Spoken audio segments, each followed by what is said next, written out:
Makasih adik-adik yang sudah bergabung lagi ya. Saya lanjutkan materi yang review tentang teori analisa kualitatif minggu kemarin dan hari ini saya anggap kalian sudah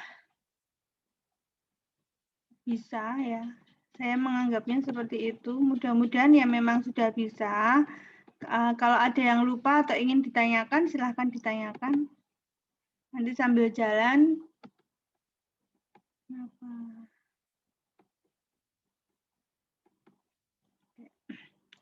Materi yang ini sudah saya berikan ya, Dek, baru saja sih. Jadi nanti kuliah sampai jam 3, silahkan dilanjutkan gitu ya. Kalian belajar. Jadi sinkronnya itu enggak 3 SKS. Kalau 3 SKS kasihan kamu juga nanti. Apa? Kamu hari ini kuliah berapa?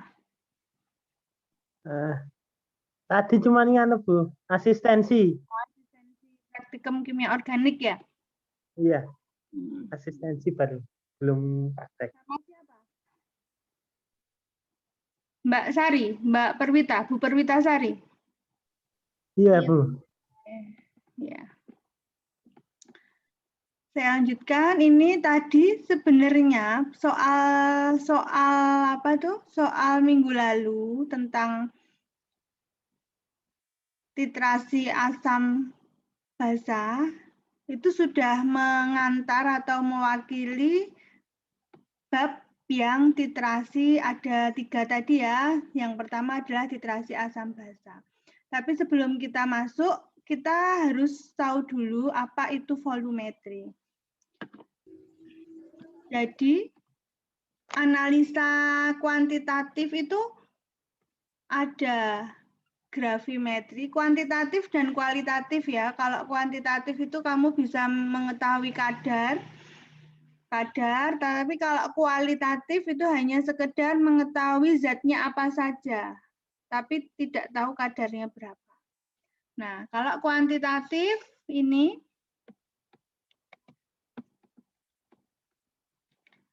itu dia sekaligus mengetahui kadarnya. Kadarnya berapa? Ini kuantitatif, ini kadarnya berapa. Nah, yang dimaksud volumetri apa? Jadi data yang kita catat adalah volume, maka disebut volumetri.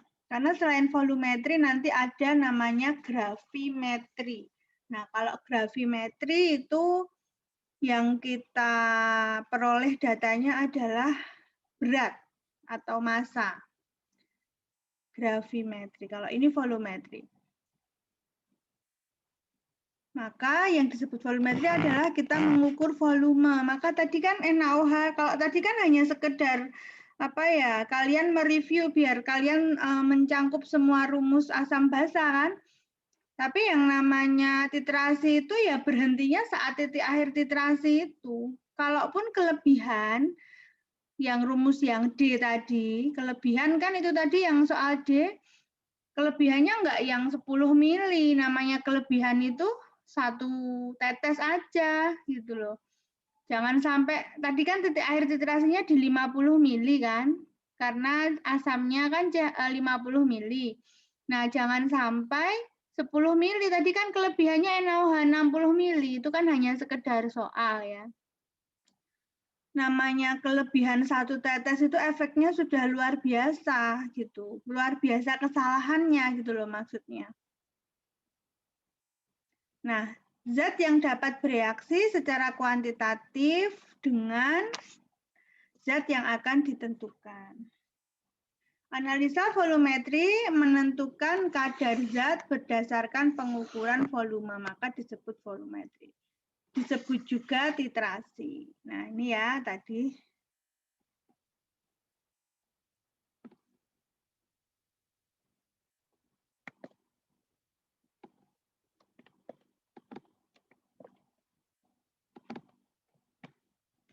Nah, ini adalah alatnya. Kalian kemarin, oh iya ya, kalian nggak melakukan ya, karena masih daring. Tapi SMA seperti... Praktek hantu, Bu. Praktek hantu, cuma buat laporan, toh. imajinatif gitu ya, kalian membayangkan. Tapi saya yakin ini SMA udah pernah dapat ini ya. SMA udah pernah dapat Sudah. kan. Nah, ini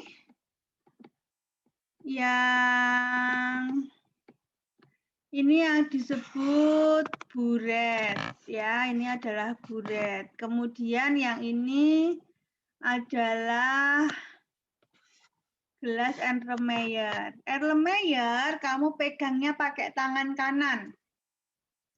Kemudian tangan kiri kamu gunakan untuk memegang valve. Ini valve ini. Nah, ini adalah keran atau valve. Bukanya jangan kenceng kayak kalian wudhu ya. Bukanya tetes-tetes yang betul itu. Ini adalah zat yang mau dititrasi. Ini sebelumnya ditambahkan yang namanya indikator. Ditambahkan namanya indikator agar apa?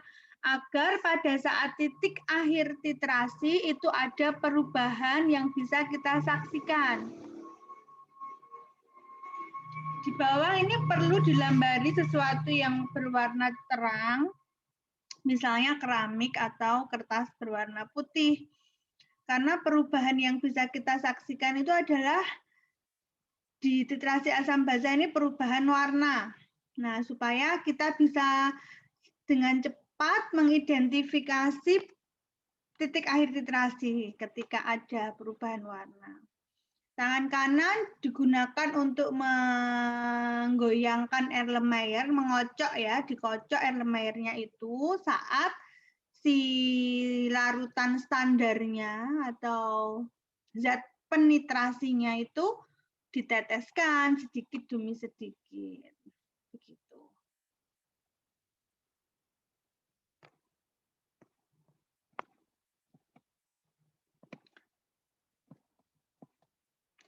Proses titrasi adalah penambahan larutan standar ke dalam larutan yang ada di Erlenmeyer ya. Alatnya disebut buret. Jadi di buret tadi ini ini tuh ada skalanya tuh, kalau kamu lihat itu buret itu yang di atas itu ada skala pengukur volumenya. Nah, sebenarnya yang terjadi setelah larutan standar yang ada di buret itu diteteskan ke dalam Erlenmeyer, yang terjadi di Erlenmeyer itu kan ada reaksi. Reaksi antara yang ada di bawah Erlenmeyer tadi dengan zat yang diteteskan. Diteteskan sedikit-sedikit ya, setetes demi setetes, sampai titik akhir titrasi itu. Jadi titik akhir titrasi itu sebenarnya tepatnya ini saat titik ekivalen ini adalah saat stoikiometri atau apa? Ini kan kalau reaksinya ini A habis bereaksi dengan B. Jadi ditetesi B itu si A habis. Tapi ketika A habis itu, tepat habis itu si indikator itu belum bisa merubah warna larutan gitu ya. Saat habis, benar-benar habis itu belum bisa. Nah, mesti ditambahi setetes lagi, mesti ada ketambahan setetes lagi untuk si indikator itu bisa mendeteksi titik akhir titrasinya atau titik akhir teoritisnya. Nah, saat ekivalen diketahui karena terjadi perubahan dalam larutan yang dapat disaksikan. Kita bisa menyaksikannya dalam bentuk perubahan warna. Nah, ini tadi yang saya ceritakan. Cara mengetahui saat ekivalen itu adalah dengan penambahan indikator. Apabila reaksi telah sempurna, indikator akan memberikan perubahan warna. Nah, untuk yang ideal tadi itu biasanya tidak bersamaan. Kita menyaksikan perubahannya itu tidak bisa bersamaan tepat dengan A habis tadi.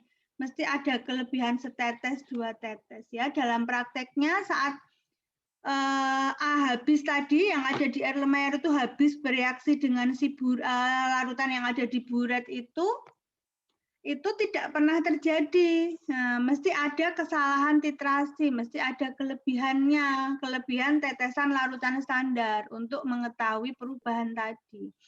Maka disebut kesalahan titrasi. Oleh karena itu, pemilihan indikator juga merupakan faktor yang penting. Indikator yang seperti apa yang dipilih? Yang sesuai dengan range pH-nya tadi. Tadi sudah dicontohkan di soal yang tadi. Asamnya lemah, basanya kuat, gitu ya. Maka kan tadi pH-nya ketemu 8,8, tadi sengaja saya suruh menghitung. Nah, maka kamu cari indikator yang bekerja di pH itu. Nah, usahakan pemilihan indikator itu penting ya, tepat, supaya kesalahan titrasi yang terjadi itu sekecil mungkin. Ini adalah syarat reaksi dalam analisa volumetri atau titrasi. Reaksinya itu harus sederhana, mudah dituliskan. Tidak ada reaksi samping, jadi benar-benar hanya A menjadi B menjadi C plus D gitu ya. Tidak boleh ada reaksi samping, hanya itu saja. Tidak boleh ada reaksi A dan B menjadi Z lainnya. Reaksi harus berjalan sempurna dan cepat. Kemudian pada saat titik ekivalen harus terjadi perubahan, kemudian harus ada indikator yang sesuai. Ada juga reaksi yang tanpa perlu indikator sudah menunjukkan perubahan warna. Nanti contohnya kalium permanganat ya, permanganometri nanti di titrasi yang redox gitu. Nah, ini yang saya ceritakan tadi, pembagian dalam analisa volumetri itu ada 3, ya, yang saya tulis tadi di pertemuan kita yang pertama tadi ada titrasi asam basa atau disebut netralisasi. Ada 2, tadi asid dimetri, jika asamnya ada di buret, ya, larutan standar itu yang ada di buret itu, yang dimaksud larutan standar itu. Kemudian titrasi alkalimetri, jika larutan standar yang ada di buret adalah basa. Kemudian ada titrasi pengendapan. Di situ ada pembentukan endapan yang bisa berwarna.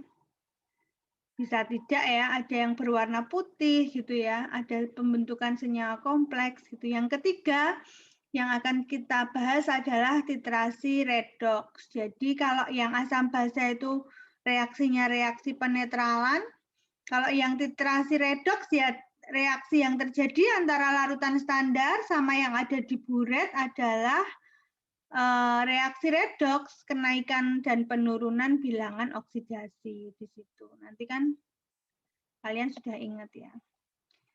Titik ekivalen dan titik akhir titrasi. Nah, kalau titik ekivalen itu adalah secara teoritis, misalnya tadi CH3COOH 50 mili dititrasi dengan NaOH 0,1 M itu kan titik ekivalennya itu mestinya secara teoritis itu di 50 mili NaOH. Paham nggak ini? Itu titik ekivalen.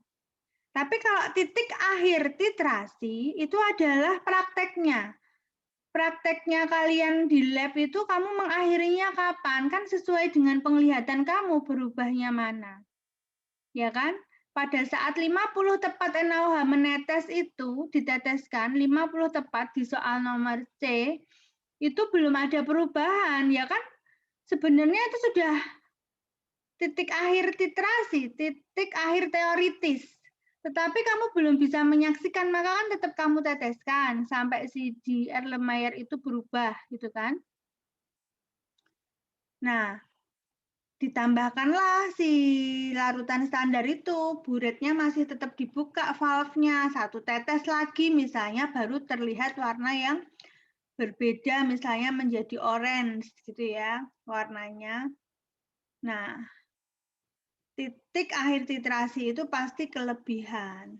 Titik akhir titrasi tidak selalu berimpit dengan titik ekivalen, tapi harus diusahakan sedekat mungkin biar kesalahannya tidak besar. Paham nggak ini di sini? Paham, Bu. atau tidur? Yang lain. Yang jawab Naim. Yang jawab gimana? Paham, Bu. Paham, Bu. Yang selanjutnya ini ada larutan standar. Coba kalau enggak tidur ya, coba saya. Aula Rahma, coba on cam terus jawab pertanyaan saya. Aulia Rahma, sorry Aulia Rahma. Ayo on cam, jawab. Nah, coba tadi larutan standar itu saya letakkannya di mana? Di Erlenmeyer apa di Buret? Larutan standar diletakkannya di Erlenmeyer. Salah ya, nggak apa-apa. Tapi nggak apa-apa setidaknya kamu mendengarkan. Tapi larutan standar itu diletakkannya di Buret yang di atas. Ya, kalau yang ada di Erlenmeyer itu adalah zat yang akan dititrasi. Kalau larutan standar itu diletakkannya di Buret. Yang lainnya jangan kebalik lagi. Oke, saya lanjutkan. Oke, boleh off cam lagi.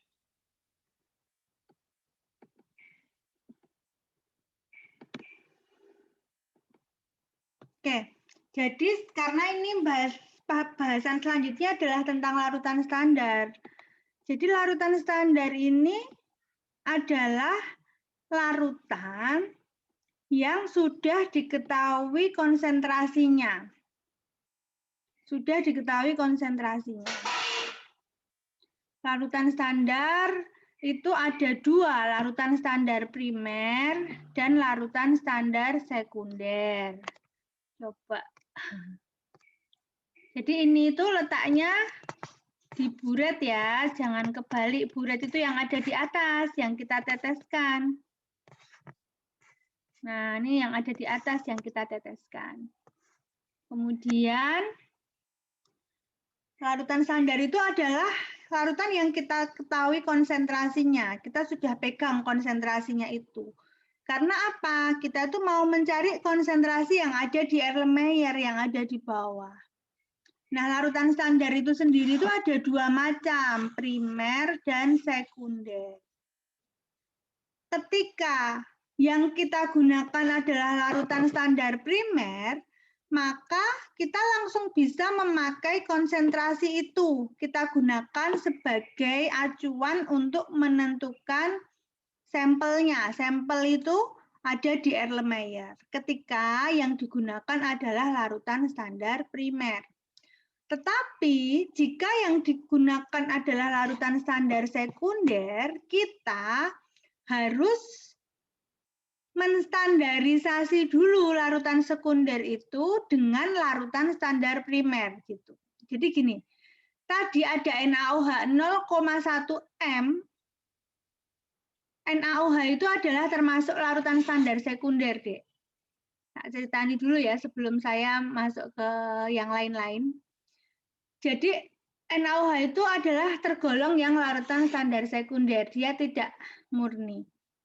Nah, jika tadi dikatakan NaOH 0,1 M itu belum tentu konsentrasinya itu tepat 0,1 M.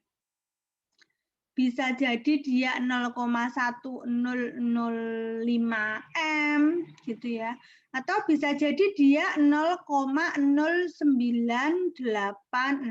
gitu. Jadi nggak bisa tepat 0,1 M. Itu contohnya. Nah, apa sih larutan standar primer itu? Nah, larutan standar primer itu adalah larutan yang dibuat dengan zat murni. Jadi zatnya murni. Kemudian nanti ada syarat-syaratnya. Nah, tadi yang saya bilang NaOH tadi termasuk larutan standar sekunder. Nah, bagaimana jika larutan standar yang digunakan adalah sekunder? Nah, kalau sekunder tadi, maka kita harus memastikan dulu konsentrasinya dengan larutan standar yang primer atau disebut proses standarisasi. Paham dulu nggak ini dari kalimat ini? Jadi ya, tadi saya bilang NaOH itu termasuk yang sekunder. Nah, kalau ada di lab misalnya, Misalnya lagi nih ya, tadi katanya apa itu praktikum goib ya. Misalnya tadi dikatakan ada 0,1 M NaOH tadi harus distandarisasi dulu dengan zat yang standar primer, Nah, bisa jadi setelah distandarisasi nanti realnya itu bukan 0,1 M tapi 0,0986 gitu ya, atau malah bisa jadi 0,10085 seperti itu. Jadi larutan yang sekunder harus distandarisasi dengan standar yang primer.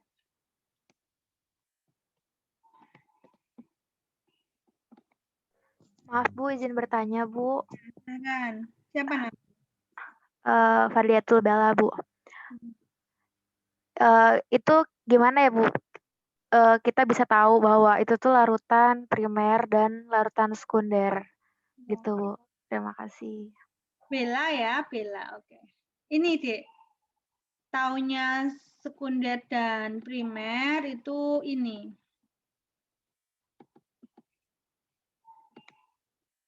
Yang primer itu syaratnya dia harus memiliki kemurnian tinggi. Dia harus stabil. Stabil itu tidak higroskopis, tidak mudah menyerap CO2, dia tidak mudah teroksidasi. Kemudian ini, berat ekivalennya harus tinggi. Saya tuliskan dulu, ini boleh kamu catat yang saya tulis ini, atau ini kan juga saya rekam. Berat ekivalen itu adalah berat molekul. Berat molekul itu yang dulu kamu mengenalnya itu dengan MR ya. Dibagi valensi.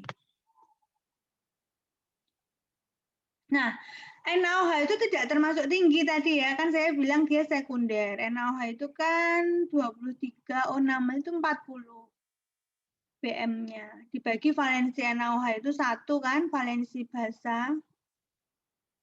Nah, harus mudah larut. Nah, NaOH itu tidak mudah larut ya. Kamu tahu NaOH itu kayak putih, kayak apa ya, lebih kecil dari kapur barus putih, tapi dia lengket. Lengketnya kenapa? Lengketnya dia itu higroskopis. Sementara syarat larutan standar primer itu tidak boleh higroskopis. Kamu kalau lihat NaOH itu ya, kamu timbang, kemudian kamu bawa ke tempat meja labmu itu, dia sudah lengket-lengket gitu. Si NaOH itu. Maka harus segera dimasukkan ke beker, kemudian harus segera dilarutkan gitu. Contohnya lain adalah HCl. HCl ini juga sekunder. Ini kan cuman BF-nya cuman berapa? 36,5, lebih rendah lagi. Nanti yang contohnya, ini nulis apa sih ya? Saya itu tuh lapar ceritanya, Dek. Siapa yang belum makan? Nah, ini 36,5. Nulis apa aja sampai bingung. BM-nya. Nah, itu. Jadi ini syaratnya, Bella ya, yang termasuk primer. Contohnya apa? Ada ini ya, contohnya. Paham, Bella ini? Jadi iya, paham. Ini. Nah, ini contohnya. Ini kalau kalian lihat, BM-nya tinggi-tinggi semua. Natrium karbonat. Yang ini tuh boraks ya. Asam benzoat gitu, NaCl ini. Ya, ini kamu hafal. Kemudian yang sekunder ada NaOH, BaOH 2 kali, KMNO4, HCl, Na2S2O3. Terjawab ya, Bella ya? Ya, karena baru saya kasih ini. Iya, baik. Terima kasih ya Bu.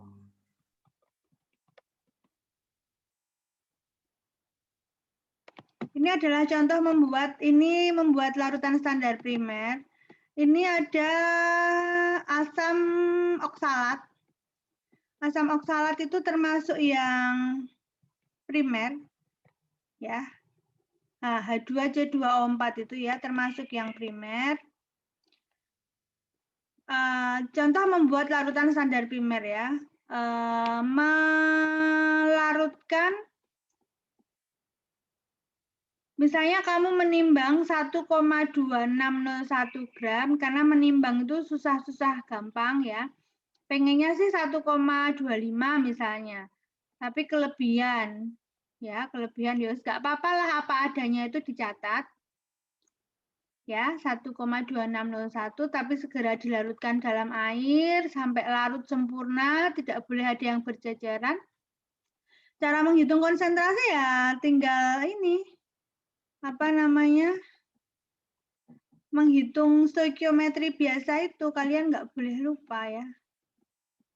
Nggak boleh lupa tentang mencari konsentrasi M itu di mana-mana, dimanapun ya, ya mol per liter, per volume, volumenya dalam liter. Mol itu ya massa per BM. BM itu berat molekul per volume. Udah gitu saja. Masanya tadi 1,2601 ini. BM-nya ini, volumenya 100 mili. Ingat, M besar itu mol per liter. Boleh mililiter, tapi atasnya milimol. Nah, ini karena 100 mili ya jadikan ini. Nah, ini segini nih, karena dia larutan standar primer, konsentrasi ini tuh bisa langsung dipakai. Artinya bisa langsung dipegang ini 0,1000008 gitu ya. Itu sudah sangat tepat karena asam oksalat termasuk larutan standar yang primer. Larutan ini konsentrasinya sudah diketahui sangat teliti, jadi bisa langsung digunakan karena yang digunakan adalah larutan standar yang primer. Paham ya ini ya? Ini tadi contohnya sudah. Nah, sekarang menyatakan konsentrasi.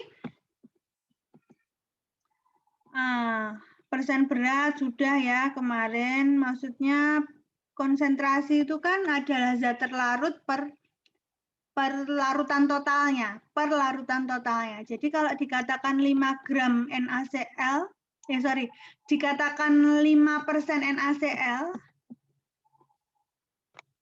jadi kalau 5% NaCl itu ya padatannya NaCl 5 gram dalam 100 gram larutan. Larutan ini sudah campuran dari NaCl plus air. Sudah. Jadi kalau mau tahu airnya saja ya dilarutkan dalam 95 gram air. Itu jika persen berat. Paham ya ini ya? Begitu juga dengan persen volume. Persen volume juga sama, dikatakan alkohol 5%, ya berarti 5 mili alkohol, airnya jangan 100, tapi airnya 9 mili saja, sehingga total larutannya 100 mili itu jika persen volume. Saya rasa mudah itu kita mengulang konsentrasi. Yang agak kalian perlu ini saya nggak tahu nih, kalian normalitas itu sudah familiar belum? Sudah familiar belum normalitas? Yang bawah Kemarin di praktis sudah dipakai, Bu. Pas kemarin praktek fisika kemarin. Oke, praktek fisika udah, tapi udah paham arti normalitas? Sudah paham belum? Apa? Jelasin lagi aja Bu biar paham semuanya. Yang lain paling baik di review ulang, Bu. Oke. Kalian semangat sekali ya. Padahal 40 menit saya kedua udah habis, ini gimana ini? Nah, 10 menit. Oke, saya ulang. Tentang molaritas.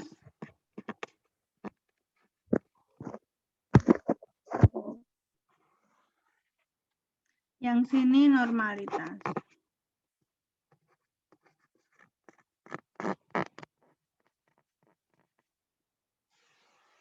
Simbolnya M, simbolnya N.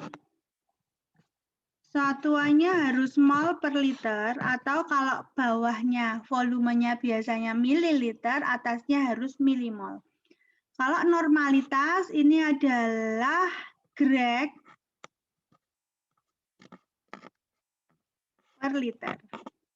Oke, berarti beda antara dua itu apa? Bedanya adalah di sini mol, di sini grek ya. Oke, berarti kita selanjutnya membahas mol. Mol adalah massa M kecil ya, dibagi BM.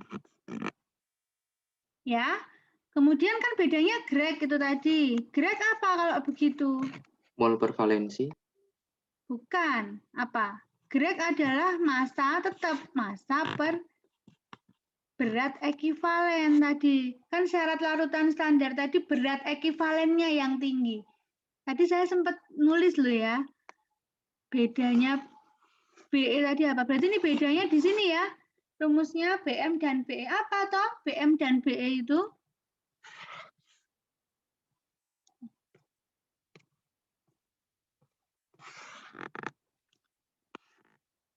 Apa tadi saya udah nulis? Kalau BE itu BM per valensi.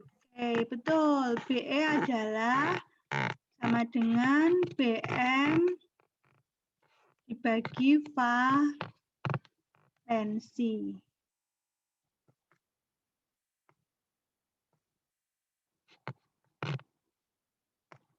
Tulisannya elek banget sih Bu gitu ya. BM dibagi valensi ini. Nah, jadi ini ringkasnya. Ringkasnya itu kalau saya kembalikan rumusnya ke atas ini, saya kembalikan, berarti grek itu massa per BE kan? BE-nya saya ganti, tak tulisnya pakai hijau ya. BE-nya saya ganti massa per BE. BE saya ganti ini, BM per valensi. Berarti valensinya di atas, BM-nya di bawah. Ya kan? Berarti massa per BM apa? Massa per BM apa? Ini.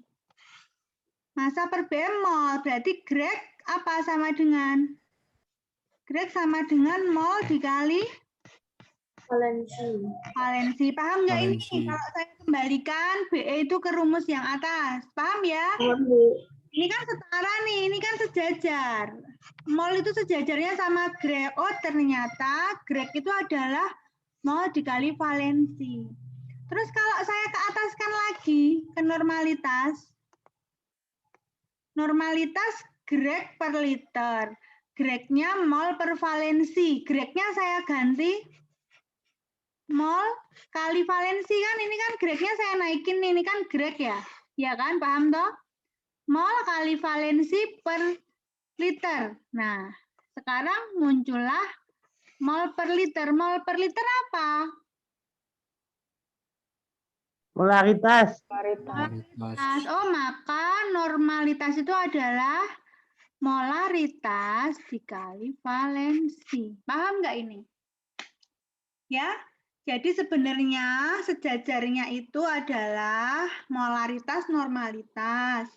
Mol sama grek, BE sama BM. Ketemunya BE itu BM per valensi. Saya kembalikan lagi. Oh, ternyata kesimpulannya grek itu adalah mol dikali valensi. Atau kalau kamu langsung mau ke normalitas, normalitas itu adalah molaritas dikalikan valensi. Jadi kalau dikatakan HCl 0,1 M ya sama dengan HCl 0,1 N. Tapi kalau ada H2SO4 0,1 M molar, maka normalitasnya adalah 0,2 normal karena H2SO4 itu valensinya 2.